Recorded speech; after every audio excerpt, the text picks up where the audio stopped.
사사라고 하는 이름이 여기 나옵니다. 이 사사는 요즘 말로 쓰는 그런 단어가 아닙니다. 이 사사라고 하는 단어는 어떤 뜻을 가지고 있냐면 재판하는 사람이다.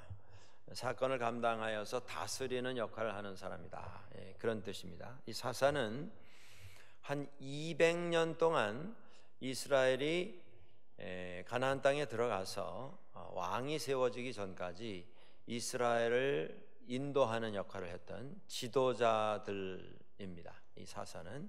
그리고 한 200년 동안 성경에 사사로 이름이 등장하는, 사사기에 이름이 등장하는 사람이 한 13사람 됩니다만은 성경학자들의 어떤 연구 그리고 분석 거의 모아지는 여기는 그 13 이름 가운데 두 이름이 겹칩니다. 그래서 한 12명의 사사가 역할을 감당한 것으로 이렇게 지금 우리들이 추정을 해 볼 수가 있습니다.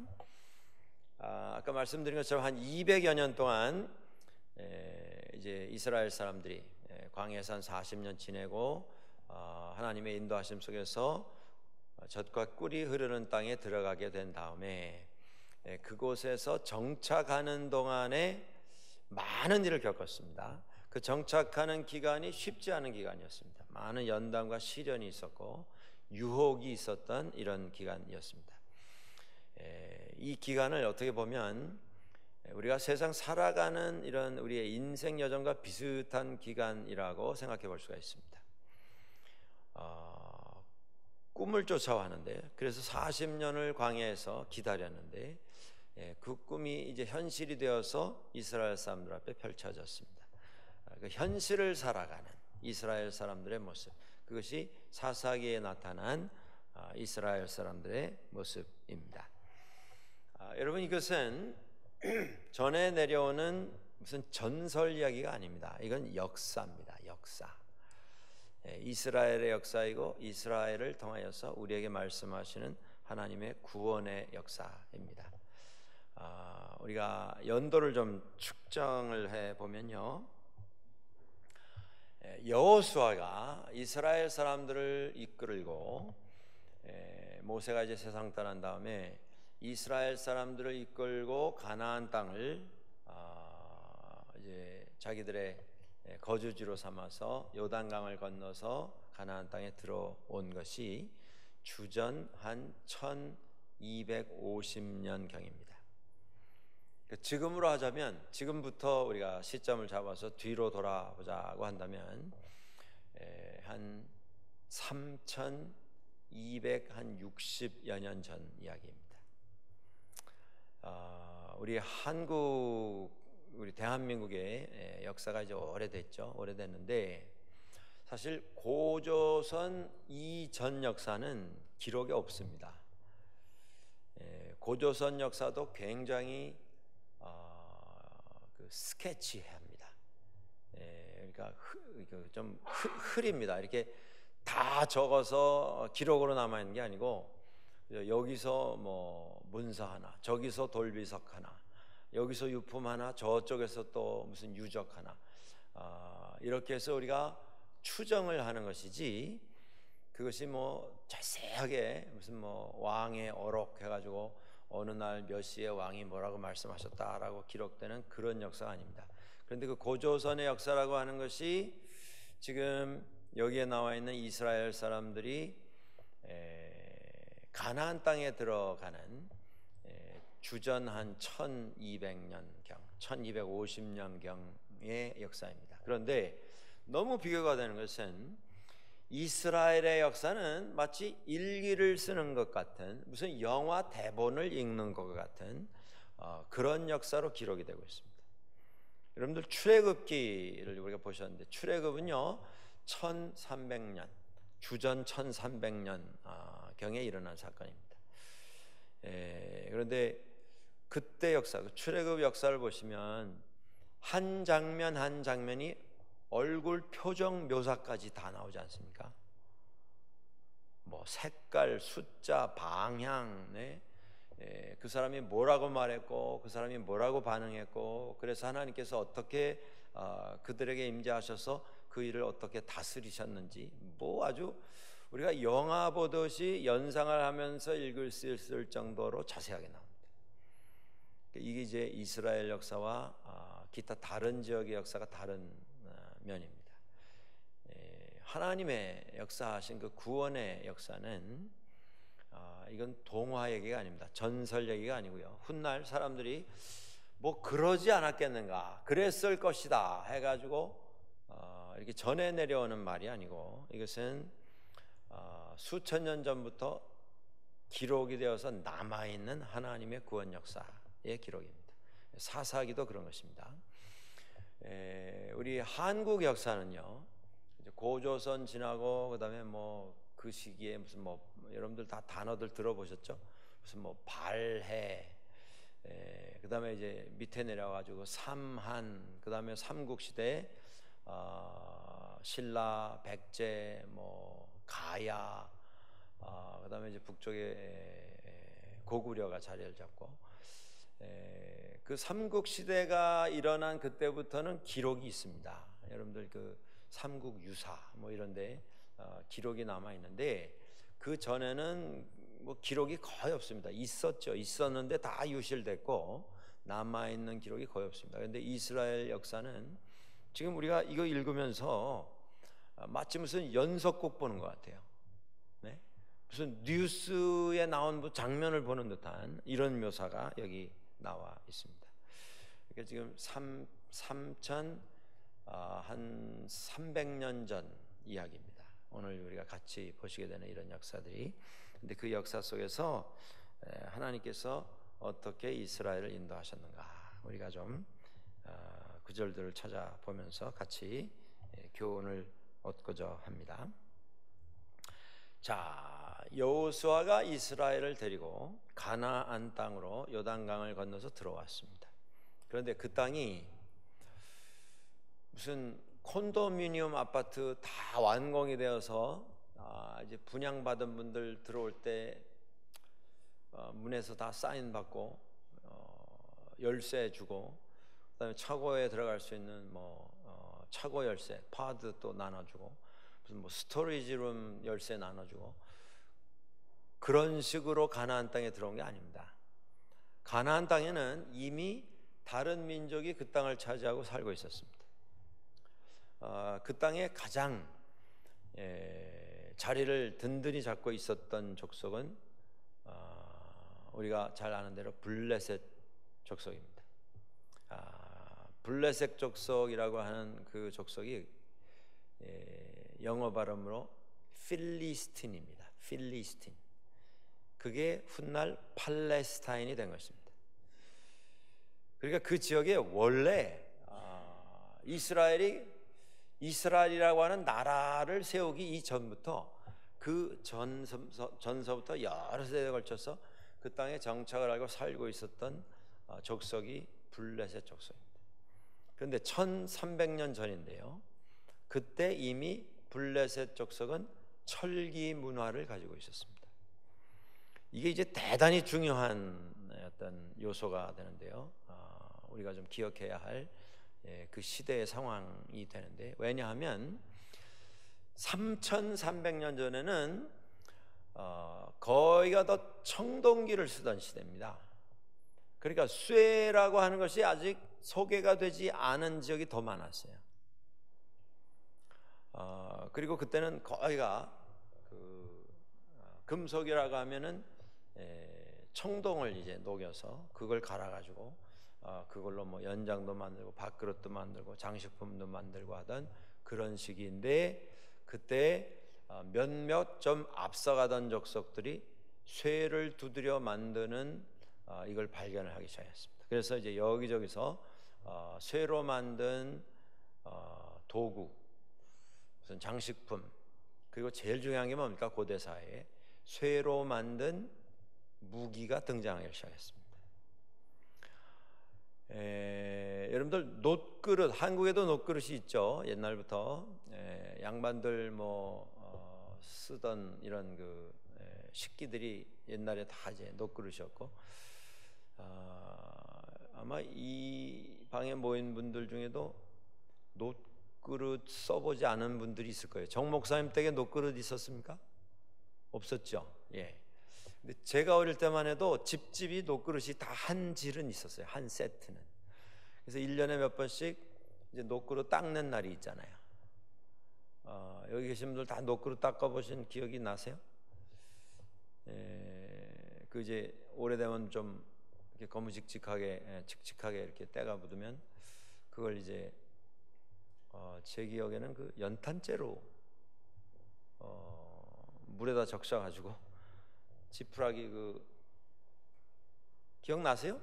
지푸라기에다 그 찍어가지고 이제 막 빡빡빡 닦으면 그게 막 반짝반짝해지는 그게 다 양반 문화인데 그 놋그릇을 만들 때 어떻게 만듭니까?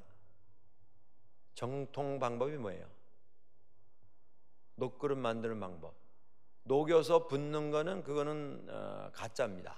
어떻게 만드는 게 정말 정통 놋그릇 방법입니까? 두드려서 만들어요. 근데 놋그릇을 뭘로 두드립니까? 뭘로 두드려요? 놋그릇을 쇠로 두드리죠. 놋을 놋으로 쳐봐야 두부하고 부딪히면 누가 이기나요? 이기는 게 뭐 있겠어요? 다 깨지죠. 두부가 두부 쳐봐야. 놋으로 놋을 쳐봐야 모습이 나오지 않습니다. 놋보다 더 단단한 쇠가 놋을 칠 때 그릇이 형성이 되죠. 모양이 바뀌고 가서 한 덩어리로 달라붙기도 하고 펴서 뭐 접시도 만들고 대접도 만들고 길게 뽑아서 칼도 만들고 하는 게 쇠가 하는 일입니다. 왜 그게 가능하냐면 쇠가 단단하기 때문에. 그러니까 제가 드리려고 하는 말씀이 뭐냐면 놋으로 만든 칼하고 쇠로 만든 철로 만든 칼하고 부딪히면 누가 이기겠어요? 당연히 쇠로 만든 철로 만든 칼이 이기죠. 더 단단하기 때문에. 그러니까 놋으로 만든 무기를 아무리 많이 가지고 있어도 쇠로 만든 무기를 든 군대 앞에서는 소용이 없었습니다. 다 점령을 당하는 것이죠. 자, 블레셋이 대단히 호전적이고 싸움을 잘하고 오랫동안 그곳에 머물던 족속이었는데 이들의 존재가 이스라엘에 큰 위협이 됐던 것은 그들이 그곳에 정착하여 오래 살면서 주변에 있던 다른 족속들보다 먼저 쇠를 녹여서 만드는 방법을 발견을 했기 때문입니다. 자, 그런 사람들이 자리 잡고 있는 가나안 땅에 들어가는 일이 여러분들 그렇게 쉬운 일이 결코 아니었습니다. 이게 우리가 기억해야 할 부분입니다. 그것은 꿈이 기다리고 있는 것입니다. 그것은 꿈에도 그리던 미래가 기다리고 있는 것입니다. 약속된 땅이에요. 그 약속된 땅에 들어가는데 그 가나안 땅에 그 약속된 땅에 들어가는 일이 결코 쉽지 않았다라고 하는 것입니다. 이 믿음 안에서 우리들이 기억해야 할 것이 이것입니다. 믿음 안에서 우리에게 약속된 예정된 하나님의 역사가 우리를 기다리고 있는데 그것이 그냥 어느 날 하늘에서 뚝 떨어져 가지고 가만히 앉아 있었더니 하늘에서 다 차려진 밥상이 내 앞에 스르륵 내려와서 나는 그냥 숟가락만 들어서 먹기만 하면 되는 그런 일이 아니었다고 하는 것입니다. 대단한 모험이었고요.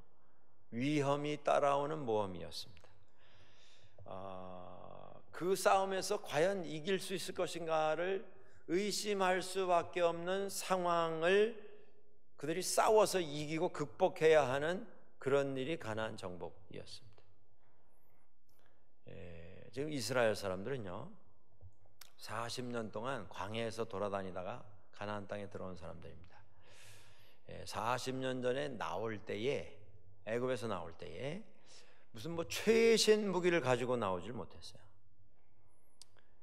거기서 그저 뭐 쓰던 도구들, 연장들 이런 거 들고 나왔고 그러면서 가나안 땅에 나와가지고 그래도 최소한의 우리 자신을 지키기 위해서 필요할 것이다라고 들고 나왔던 무기, 그 얼마 되지 않은 무기입니다. 그런 무기를 가지고 싸움에 임했습니다.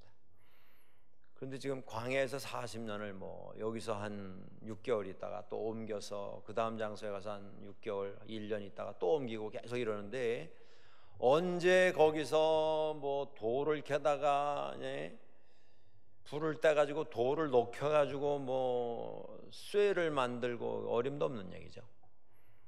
무기도 다 청동기 무기를 들고 가나안 땅에 들어와서 쇠로 만든 무기를 든 사람들과 싸우는 이런 경험을 하게 된 것입니다. 이건 대단히 힘든 싸움이었고요. 위험이 따르는 그런 싸움이었고, 결과가 과연 우리에게 돌아오겠는가 심각하게 고민을 할 수밖에 없는 그런 싸움이었습니다. 이 싸움이 그들의 생사를 결정하는 싸움이었습니다.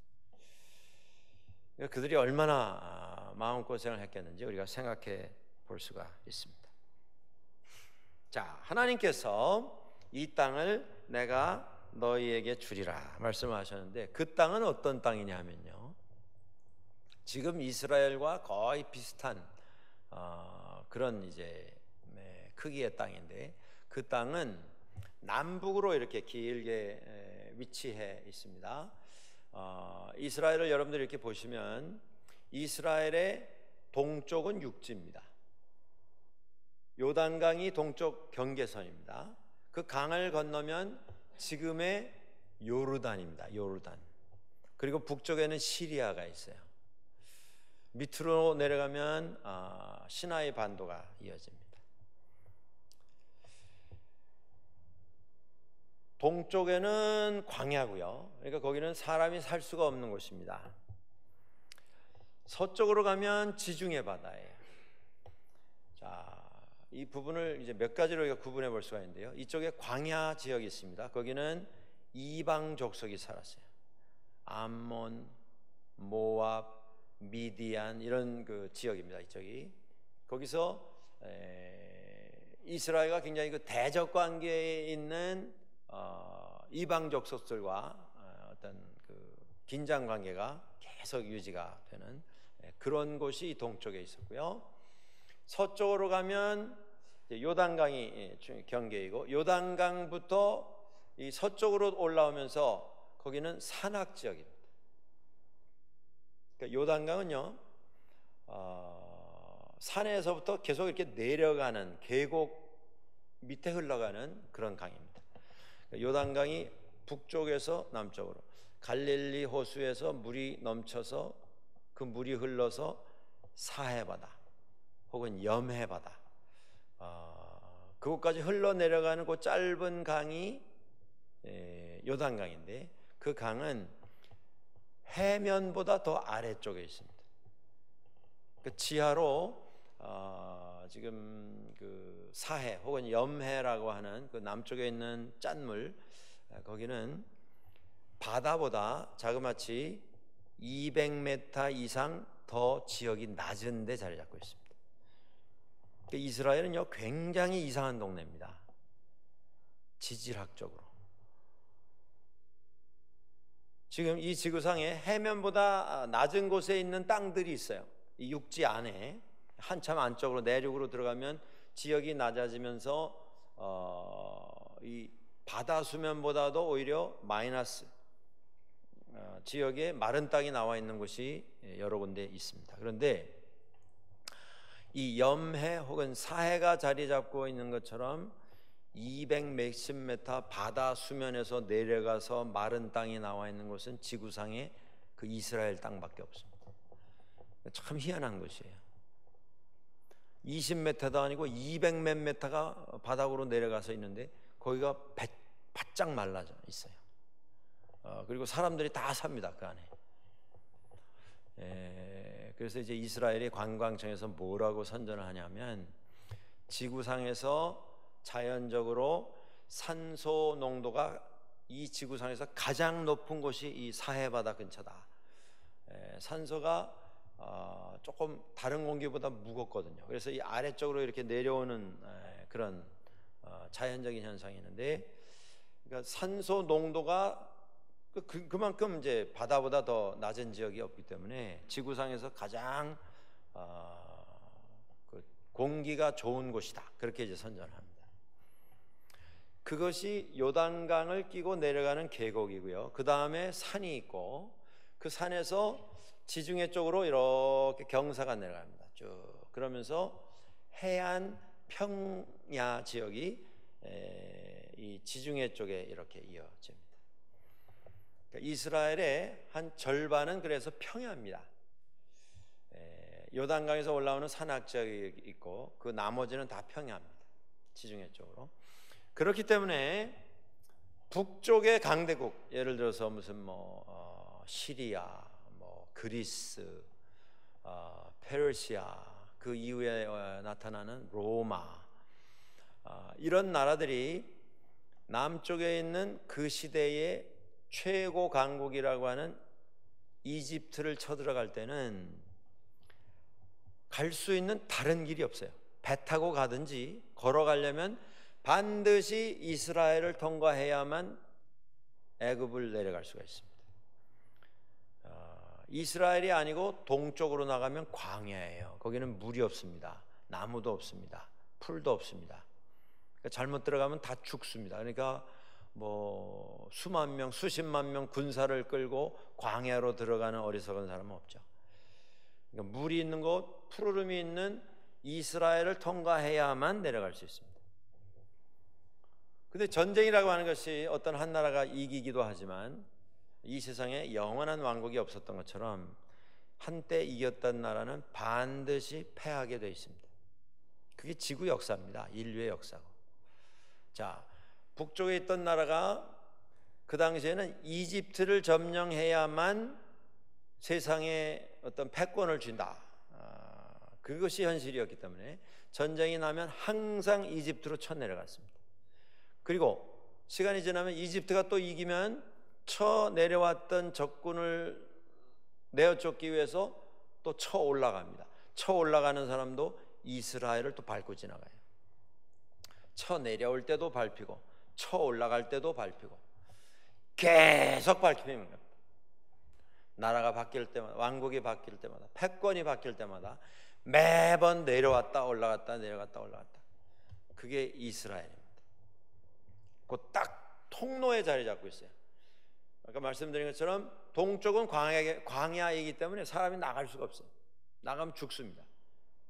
그리고 거기만 그냥 계속 통과하는 것이죠. 그런데 그 땅의 크기가 어느 정도냐면 하나님이 주시겠다 약속하신 이 땅이 위에 제일 끝에 북쪽에서부터 남쪽 끝까지 요즘 우리의 숫자로 하면 한 240km 남북으로 길이로. 폭은요 위에는 약간 좁고 밑으로 내려가면서 조금 더 넓어집니다. 근데 이 동서폭은 여러분들 놀라지 마십시오. 이스라엘 땅이 한 65km밖에 안 돼요. 그 자동차 타고 1시간 붕 하면 지중해가 나와요. 또 붕 하면 요단강이에요. 여러분들 그 한국 땅이 서울에서 부산이 몇 킬로입니까? 대략 한 450 정도 되죠. 예. 인천에서 강릉, 서해바다에서 동해바다까지 몇 킬로 정도 될 것 같습니까? 한 250킬로? 한 260킬로? 그러니까요, 한국이 동서, 지금 서울에서 요새 도로가 좋으니까 고속도로 교통 안 막히는 시간에 서울에서 우리 강릉 놀러 가자 그래서 붕 밟으면 2시간 한 반? 빨리 가는 분들은 2시간 10분이면 강릉에 도착해요. 옛날에 하루씩 걸리지 않았어요? 그런데 요새는 고속도로가 얼마나 하나도 아니고 여러 개를 뚫어놨어요. 동서로. 어이 벌써 이거 강릉 왔다. 요새는 강릉도 하루에 다녀온다 그러잖아요. 맘 먹으면 아침 일찍 나가서 점심 먹고 놀다가 오후쯤에서 밟으면 또 잠자기 전에 서울로 돌아올 수 있는 이런 거리입니다. 그런데 이스라엘은 남북이 인천 강릉 거리예요.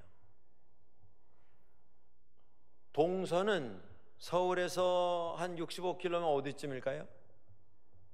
춘천이 한 65km 되겠나요? 혹시 천안 사셨던 분 있으세요 여기?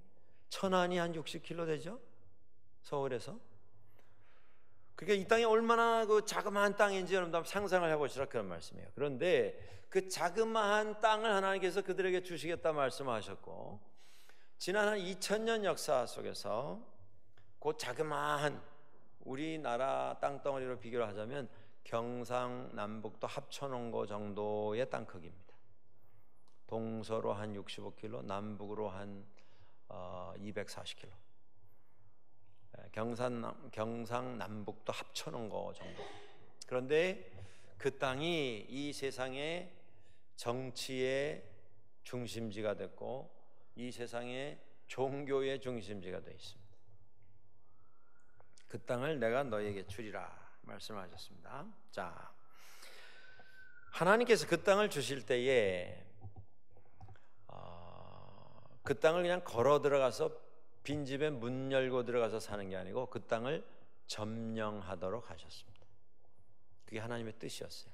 여러분들 오늘 우리가 사사기 1장을 보셨는데 사사기 1장부터 보시면 거기 전쟁 역사가 기록이 되기 시작합니다.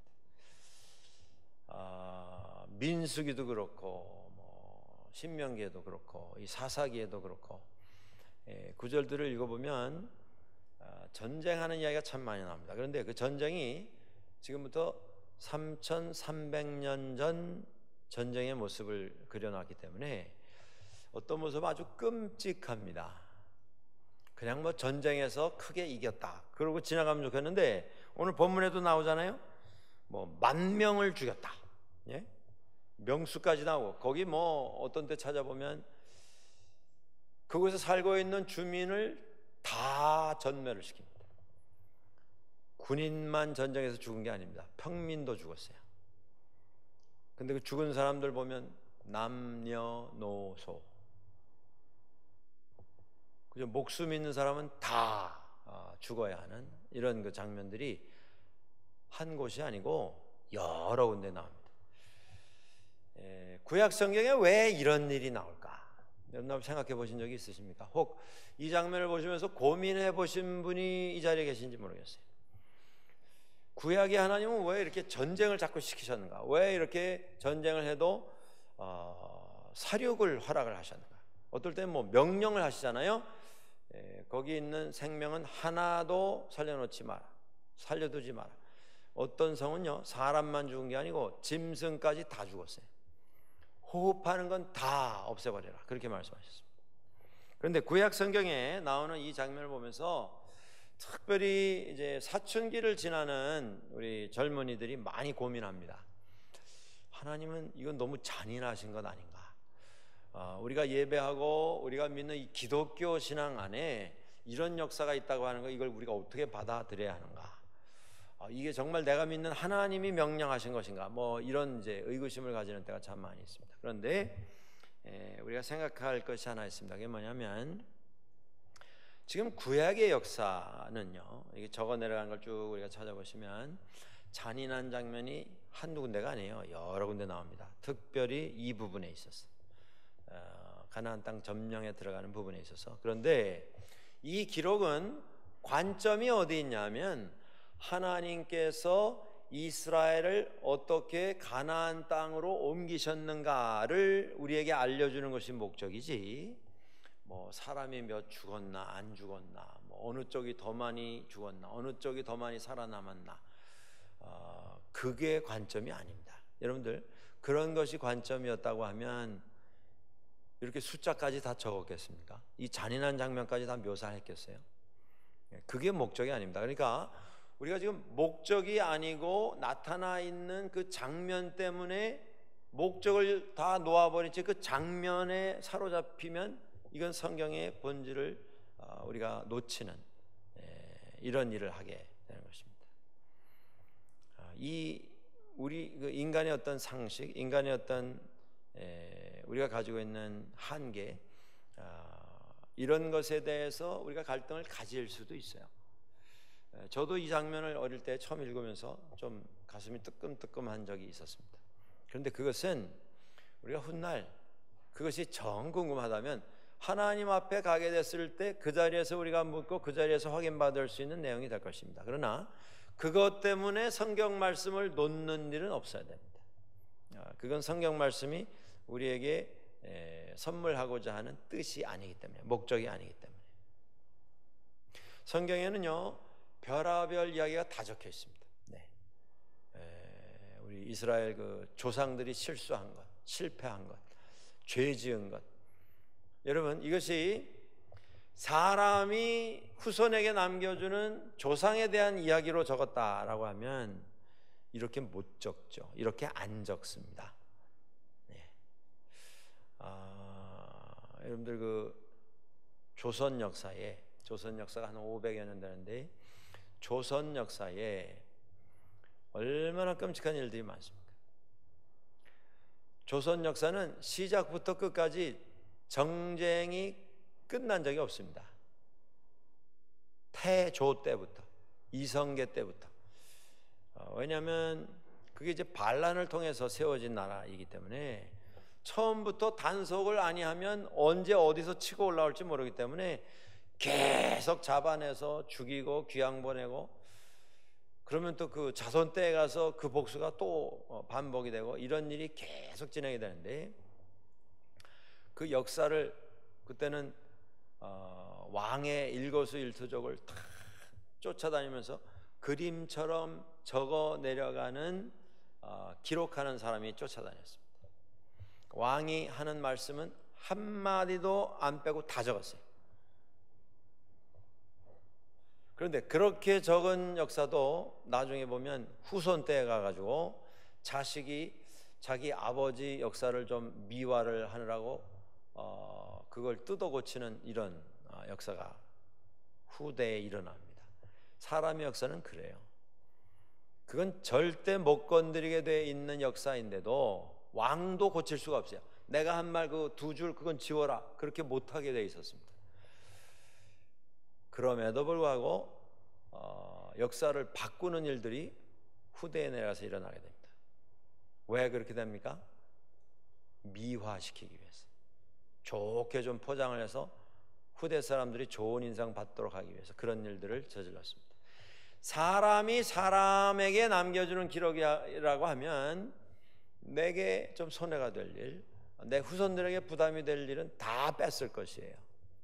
근데 성경 역사는 그런 역사가 아닙니다. 하나님의 역사를 적어 내려간 것입니다. 그래서 있는 그대로 다 적었어요. 목적은 뭐냐면 하나님께서 이스라엘을 책임져 주셨다, 그게 메시지입니다. 준비가 되어 있지 않았어요, 이스라엘은. 그리고 그 준비가 되지 않은 사람들을 가나안 땅에 들여보내셨을 때에 그들만 들여보내신 것이 아니라 하나님께서 동행하셨다라고 하는 것을 우리들에게 보여주는 것이 사사기의 역사입니다. 오늘 이제 1장을 우리가 좀 몇 절을 보았는데요, 2장으로 한번 가보시죠. 2장 16절 한번 보시죠. 2장 16절 한번 소리내서 읽겠습니다. 시작. 여호와께서 사사들을 세우사 노략자의 손에서 그들을 구원하게 하셨으나. 네. 그 다음에 17절 우리가 소리내서 계속 읽겠습니다. 시작. 그들이 그 사사들에게도 순종하지 아니하고 오히려 다른 신들을 따라가 음행하며 그들에게 절하고 여호와의 명령을 순종하던 그들의 조상들이 행하던 길에서 속히 치우쳐 떠나서 그와 같이 행하지 아니하였더라. 네. 자, 이것이 사사기의 배경입니다. 이게 현실이에요. 그리고 이게 인간의 민낯입니다. 포장되지 아니한, 화장으로 꾸미지 아니한 이스라엘의 본 얼굴. 그 본 얼굴은 순종하지 아니하는 그런 모습이었습니다. 오늘 이제 1장을 우리가 함께 봤을 때 처음에 보신 것처럼 여호수아가 죽었어요. 여호수아는 이스라엘 사람들을 가나안 땅에 데리고 들어온 용사입니다. 나와 나의 집은 여호와를 섬기리라. 너희가 가기 싫으면 안 가도 좋다. 가나안 땅에 들어가는 것이 너의 목숨을 거는 위험을 요구하는 이런 것이라고 하는 부담이 있다면 들어가지 않아도 좋다. 나는 나의 자손과 함께 가나안으로 들어가겠다. 그리고 다 이제 따라 들어가죠. 그런데 여호수아도 세상을 떠납니다. 우리가 이 출애굽기, 레위기, 민수기, 신명기, 사사기 쭉 보면서 깨닫는 하나의 교훈이 있다면 그것은 인간은 다 죽는 존재다라고 하는 것입니다. 모세도 죽었어요. 모세의 지도권을 이양받은 여호수아도 죽었습니다. 영웅은 시대를 섬기는 역할을 했습니다만은 영원히 사는 영웅은 세상에 없습니다. 어떤 분이 이런 말을 했어요. 영웅이 많은 민족일수록 불행한 민족이다. 무슨 얘기냐면 영웅이 많다고 하는 얘기는 무슨 얘기입니까? 그만큼 그 민족에 위기가 많았다는 얘기예요. 불어오는 폭풍 앞에 촛불과 같은 신세가 됐던 순간들이 많았다는 얘기입니다. 그 영웅이 많은 게 자랑이 아니라 영웅이 많은 건 그 민족이 그만큼 위험에 노출되고 그만큼 마음고생하고 그만큼 위기를 많이 경험을 했다는 그런 얘기죠.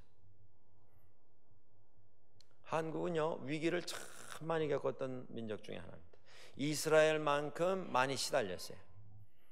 왜 그렇습니까? 강대국 사이에 껴가지고 아까 이스라엘하고 똑같아요. 쳐 내려왔다가 또 쳐 올라갔다가 그 통로가 우리 대한민국 한반도 땅이기 때문에 그저 뭐 내려올 때 밟히고 올라갈 때 또 밟히고 한 나라가 점령하면 계속 점령당한 동안 또 밟히고 그 고생을 했습니다. 그런데 그 고생 중에도 나라가 살아남은 이유는 영웅들이 그때마다 역할을 해 주었기 때문입니다. 우리가 잘 아는 이순신 장군 같은 사람은요, 임진왜란 때 크게 역할을 그분이 했는데 그분에 대해서 일본 침략군의 대장이 쓴 일기가 있습니다. 기록이 남아 있어요. 그런데 그 대장이 쓴 그 일본인 대장이에요. 일본인 사령관이 쓴 그 글에 어떤 문구가 나오냐면 서로 만난 적이 없어요. 한 번도. 뭐 적장인데 어떻게 만나겠습니까? 그런데 그 일본인 장수가 일기에다 뭐라고 쓰냐면 이순신, 이자는 누구인가? 나는 이 사람의 그 이름만 들어도 내가 등에서 땀이 흐른다. 두려움의 대상이다. 굉장히 아주 그 신비한 대상으로 그 조그만 나라, 자기들에 비하면 아주 약한 나라인 이 조선의 배도 몇 척 되지 아니하는 그 해군을 끌고서 번번이 싸움에서 이겨서 일본군을 수장시키는 그 사람에 대해서, 그 충무공에 대해서 아주 전율을 느끼며 공포를 느낀다라고 하는 기록을 거기다 해놓습니다. 이순신이 실제로 그런 인물이었습니다. 그러한 영웅들의 역할을 통해서 나라가 살아남았습니다. 그때마다. 그런데 한국은요, 그 전통이 남아 있어가지고 계속 사람들이 영웅만 찾아요. 영웅만 기다립니다. 그리고 안 찾아지면 영웅을 만들어요. 여러분, 21세기는 이순신 같은 영웅이 나오지 않습니다. 상황이 전쟁 시기가 아니기 때문에. 그러니까 현대의 영웅은 누구냐면 평화 시기에 자기 직장에서, 가정에서, 교회에서, 동네에서 성실하게, 정직하게, 근면하게 최선을 다해서 자기 역할을 정확하게 겸손한 마음을 가지고 진행하는 사람, 그 사람이 영웅이에요.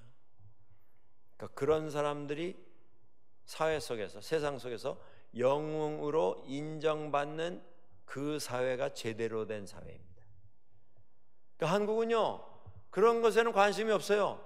정상으로 사는 사람에 대해서 존경심이 없어요. 어떻게 하든지 빨리 누구보다 먼저 더 높이 더 많이 가진 사람, 그 사람만 영웅 취급을 받습니다.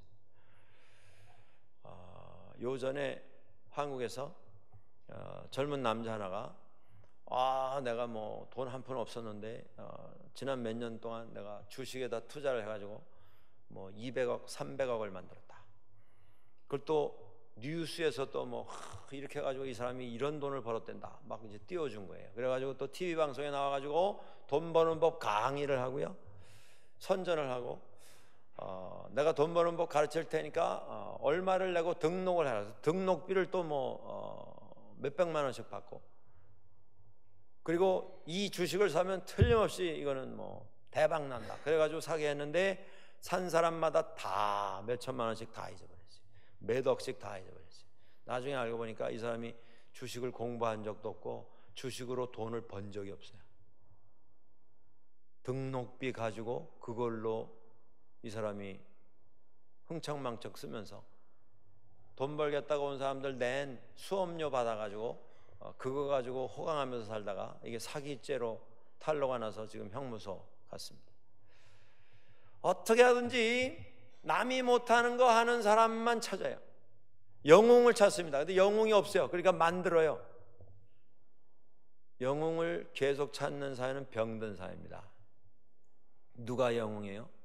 성실히, 정확하게, 정직하게, 평범하지만 정직하게 사는 사람, 그 사람이 영웅이에요.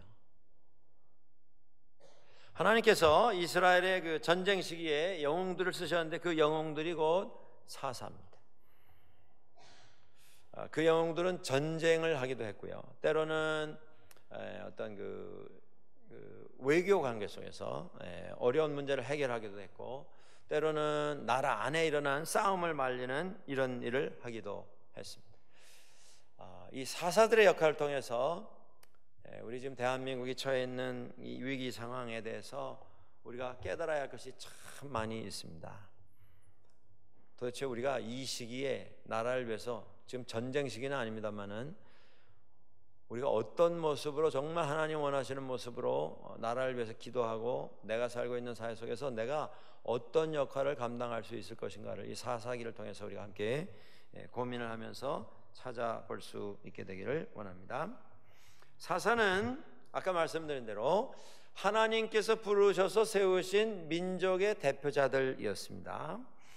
하나님의 성령을 부으셔서 성령을 통해서 하나님이 부으신 지혜를 가지고, 능력을 가지고 하나님의 성령 충만하심 속에서 위기를 극복하는 돌파구를 열었던 지도자들이었습니다.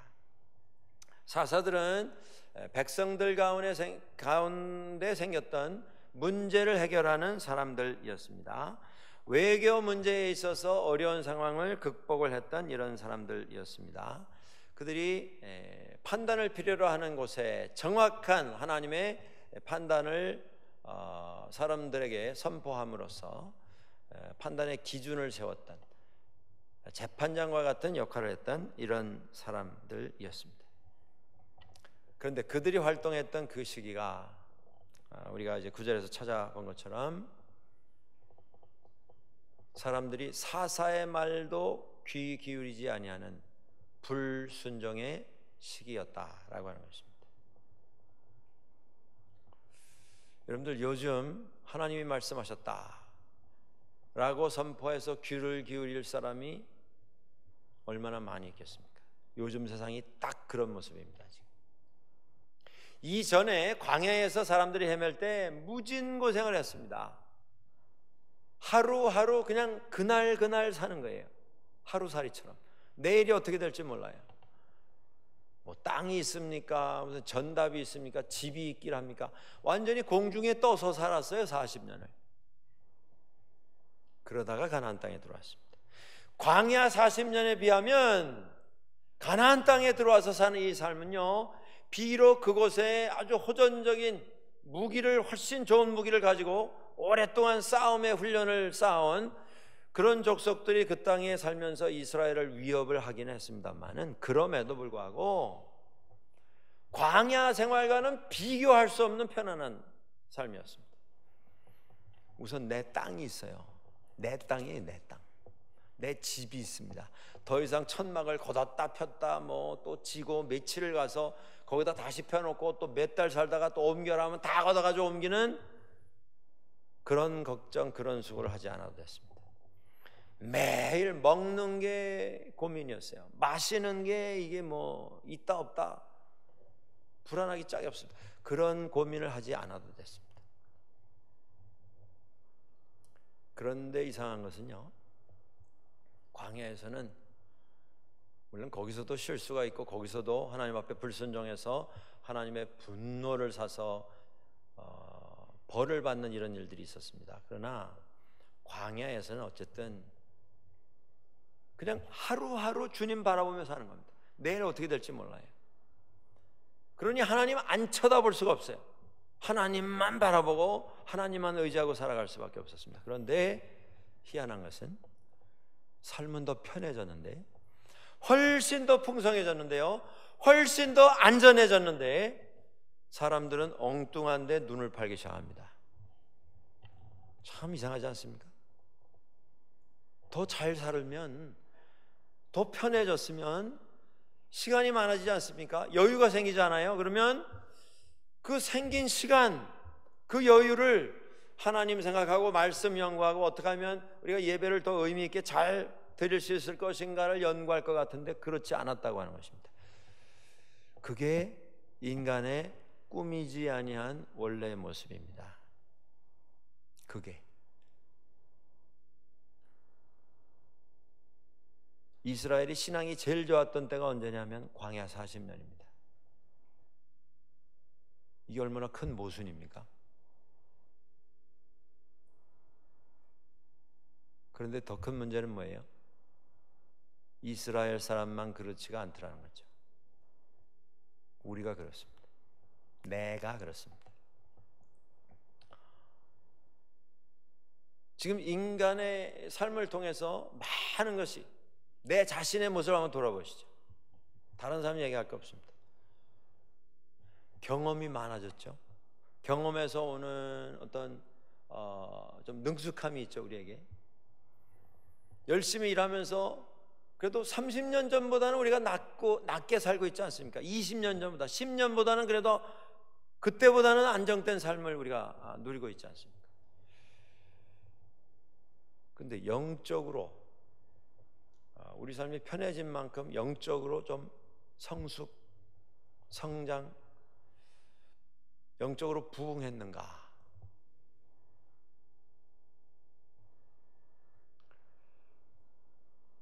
우리가 다 좋아졌는데 영적으로만은 그렇지가 않은 것 같습니다. 유혹이 더 많고요, 우리를 흔드는 어떤 시험에 이런 조건들이 더 많고, 그 시험 때문에 오는 마음의 괴로움이 더 많고. 이스라엘이 그랬습니다. 사사기 2장 10절에 한번 찾으시죠. 한 장 넘기셔서 한번 소리내서 읽겠습니다. 2장 10절 시작. 그 세대의 사람도 다 그 조상들에게로 돌아갔고 그 후에 일어난 다른 세대는 여호와를 알지 못하며 여호와께서 이스라엘을 위하여 행하신 일도 알지 못하였더라. 시간이 지나면서 광야의 사건을 눈으로 본 사람들 다 세상 떠났어요. 하나님께서 어떻게 이스라엘을 매일 책임지시고 인도하셨는가, 증인들이 다 세상 떠나고 다 잊어버렸습니다. 후손들은 하나님에 대해서 알지 못한 채 이제 안정된 생활 속에서 그들에게 던져지는 유혹에 노출된 채 살아가게 되었습니다. 이때가 사사 시대입니다. 거기에서 시작된 것이 바알신 섬기는 우상 숭배, 이겁니다. 이제 우리가 시간이 되어 가면서 그 자세한 내용을 같이 보실 수 있게 될 터인데, 사사기의 이 처음 시기에 사람들이 가나안 땅에 들어가서 거기 있는 주민들을 좀 몰아내고 땅을 차지하게 되었는데, 하나님께서 명령을 하셨어요. 들어가라. 그리고 들어가서 그 사람들을 다 몰아내라 하셨는데, 들어가 보니까 거기 거하는 사람들이 너무 많아요. 그래서 오늘 아까 1장 27, 8, 9절 우리가 함께 보았는데, 주민들이 거기 너무 많으니까 하나님께서 다 몰아내라 하셨는데 그냥 뒀습니다. 그냥 살도록. 그런데 그것이 결국 이스라엘의 발목을 잡는 이런 일이 되었습니다. 처음에 그 땅에 들어가는 걸 망설였어요. 그 땅에 너무 많은 주민들이 있기 때문에. 그런데 유다 족속이 나서서 우리가 가겠습니다. 그래서 들어갔습니다. 점령이 시작됐어요. 다른 족속들도 뒤따라 들어와서 점령을 했어요. 점령을 했는데 그 마을에 이미 들어와 있던 그 주민들이 너무 많으니까 그들 다 쫓아내기가 부담이니까, 또 다른 위협이 생기니까, 또 다른 싸움이 생기니까 그걸 피하기 위해서 그들을 그냥 살도록 두었습니다. 이게 뭡니까? 들어가기는 갔는데 이것은 절반의 순종이었습니다. 온전한 순종이 아니고요. 들어가는 건 순종을 했는데 몰아내는 건 안 했어요. 이게 위험입니다.